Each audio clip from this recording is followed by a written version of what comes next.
But now Western Czechoslovakia was surrounded by the new Greater Germany. Here were the industrial powerhouses of the Czech state, the factories and the mines.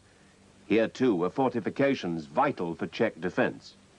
The Czechs had an efficient, well-equipped army, but against the enemy within, they had few defenses. 3 million Germans lived in Czechoslovakia, mostly in the frontier area called the Sudetenland. Propaganda from the new German Reich across the border was increasing the dislike and contempt they felt for their Czech rulers. In April 1938, Konrad Henlein, leader of the Nazi-backed German Sudeten Party, demanded self-government for the Sudetenland. It was a cruel demand. The Czechs stood to lose not just the Germans, but their industrial strength and their defenses as well. The Czech president, Beneš, seemed to have the choice of hanging on to the Sudetenland at the risk of war with Germany, or giving it up to live in peace. If he decided not to give it up, Beneš could count on the support of a Czech people angered by the Germans' demands. He could send out mobilization papers to his army and hope to call Henlein's and Hitler's bluff. Beneš could also appeal for help to France, Czechoslovakia's ally since 1924. But that was a prospect which alarmed the French government, led by Edward Daladier. In April, Daladier flew to London to sound out the British reaction. But he was to be told by Chamberlain to expect no help from Britain in a war over the Sudetenland. The Maginot Line was in fact where France's policy stopped. An immensely strong system of fortifications the French had built along the German border.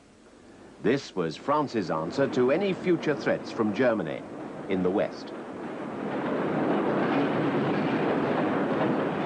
But from the concrete turrets of this expensive hidey-hole, the Sudetenland looked a very long way away.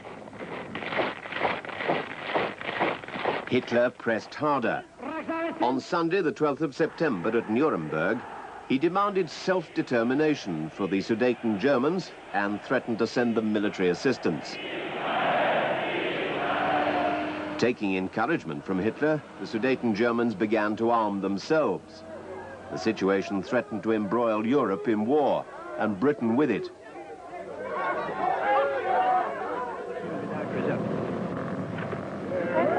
The British Prime Minister, entirely on his own initiative, decided to intervene. He flew to meet Hitler, the German Führer, face to face in an attempt to save the peace.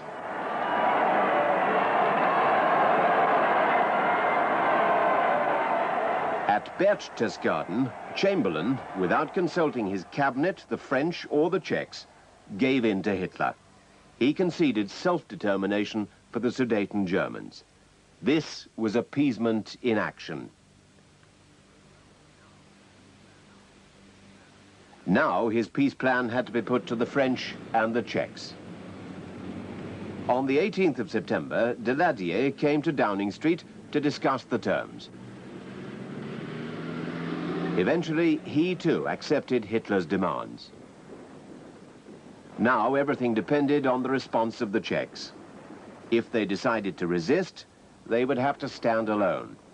While enemy forces took up positions along their borders, they decided to accept the terms.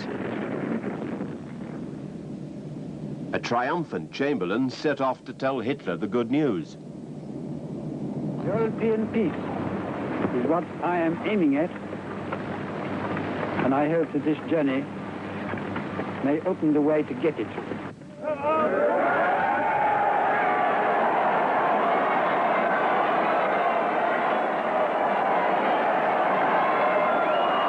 Chamberlain's second journey to see Hitler at Bad Godesberg was humiliating.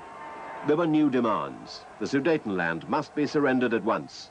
Polish and Hungarian claims on Czech lands must be met. Chamberlain refused to accept. Suddenly, war seemed very close. Flying back to London, Chamberlain looked down at the flimsy housing estates and pictured them laid waste by bombs. The Prime Minister expressed the anxiety and the puzzlement of his people. How horrible, fantastic, incredible it is that we should be digging trenches and trying on gas masks here because of a quarrel in a faraway country between people of whom we know nothing.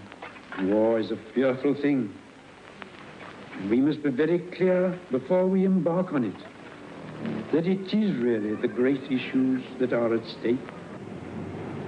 The Home Secretary made his appeal to the nation. I appeal for 1 million men and women to help us with our work. I've had a splendid response.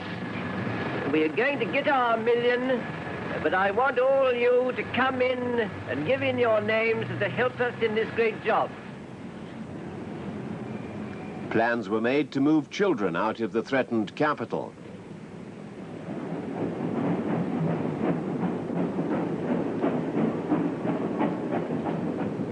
Hurriedly, more aircraft were being turned out. Britain's air defenses were still weak and thinly spread. There had to be a way out. At the very least, enough time to get the aircraft program off the ground.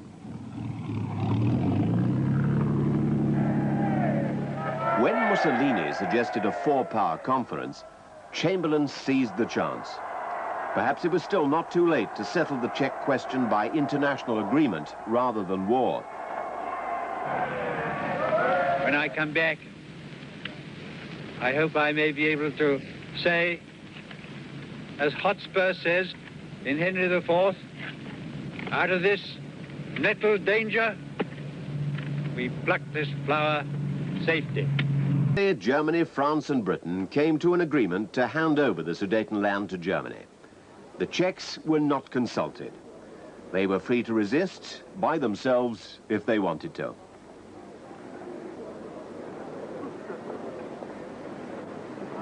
And the peace of Europe was guaranteed by another document signed by Hitler and Chamberlain, the famous piece of paper. I had another talk with the German Chancellor, Herr Hitler.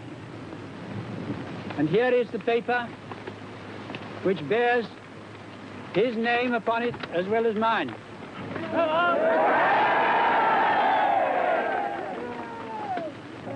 We regard the agreement signed last night and the Anglo-German naval agreement as symbolic of the desire of our two peoples never to go to war with one another again.